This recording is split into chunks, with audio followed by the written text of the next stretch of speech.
Welcome back. It's been 1 year since we began these conducting lessons. So what have we learned, and what do we still have to learn? Well, you know about the basics of conducting. You know the beat patterns.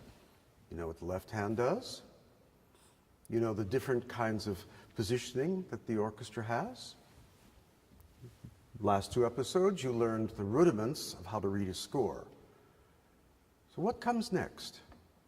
Well, there's one last piece of the puzzle that you need to do before we actually start conducting real music. When we learned how to beat our patterns, 2s, 3s, 4s, and the others, we actually did learn how to start a piece. 1, 2, 3, 4. What we didn't learn was how to end a piece of music. And this happens in 2 ways. We have 2 things that we need to know about. One is simply called the cutoff. It's exactly what the name applies. The music is playing, and you cut it off. But how do we do it? How do we have that gesture that shows the orchestra when to stop? It's not just, stop! That won't work. Nope. It's really not too complicated if you remember how we start.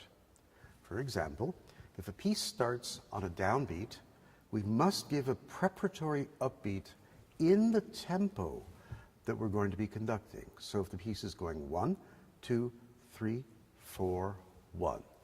So remember that from way back, long time ago. It's the same thing if a piece ends and it's in a tempo. So you have 1, 2, 3, 4, off. You can't go 1, 2, 3, you can't do that.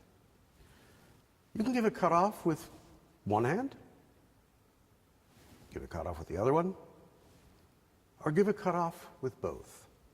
It all depends on what the music tells you to do. One hand, it's simple. 1, 2, 3, 4, stop. I can keep the beat going and use the left hand to show the orchestra that I don't want them to play anymore. 1, 2, 3, 4. Like that. Or I can use both hands. 1, 2, 3, 4. Off. Some conductors love very fancy gestures for their cutoffs. 1, 2, 3, 4. Like that.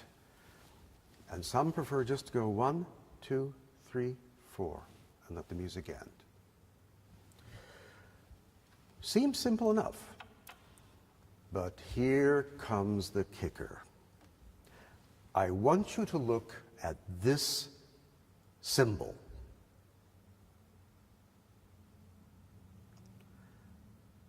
A half moon with a dot in it. It's called a fermata, and it means a note is to be held longer than its value on the printed page. Most of the time, we actually don't know how long that's supposed to be. A lot of people think, well, probably about twice as long. But unless the composer indicates how many seconds or how many beats, it can be any length of time. Just usually if the winds are playing, we wait until our faces turn red. Now, a fermata can have a real important effect on how a piece ends.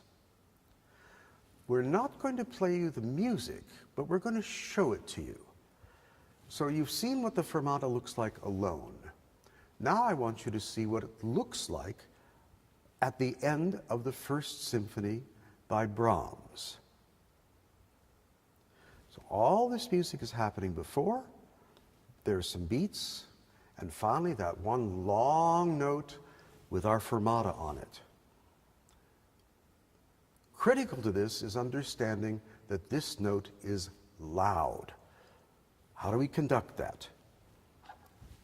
Bum, bum, loud. And we sustain it. Our left hand, as we've learned before, teaches us how to keep the intensity. And you're looking around at the orchestra, and you can use any one of those cutoffs that's of a large gesture. I would probably go da, yeah, something like that.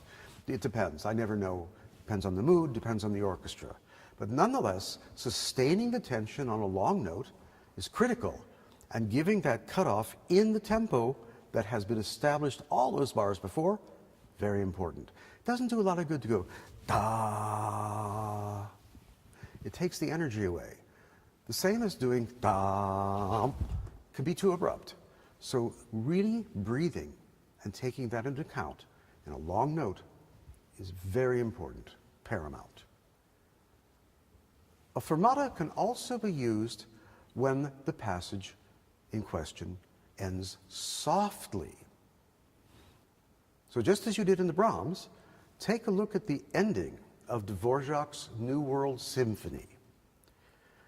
Again, you see those same kind of chords that happened in the Brahms, but now the last note, also a whole note, has a diminuendo. It means it has to get softer, and it ends softer. Cutting off a soft passage is a little more tricky than cutting off a loud one. Again, there are lots of ways to do it. We could take that passage and just use our right hand and go da and bring everybody down, and then just gently take them out. We can do it with the left hand, da, bring them down, take them out. And we can do it with both hands, da, like this, and off. Again, the breathing part for me is essential, especially to the winds. You want everybody to end together. Stop the music at the same time. And when it's soft, you usually don't want da, usually not. So it goes like this. Ba, the diminuendo comes in, we play softer, and I just give a breath, and I'm out. Almost like I'm pulling the sound out of the instrument for it to cease. We've learned how to start pieces. We've learned how to read a score, a little bit. We've learned what to do with our hands. We've learned where everybody is. So your assignment for this particular lesson, look at different scores, find the fermatas, practice how they are cut off. They can come at the beginning, they can come at the end of pieces, and some of them are really hard. So those of you who are adventurous, you try to figure out how to start the Beethoven Fifth Symphony. We'll see you next time.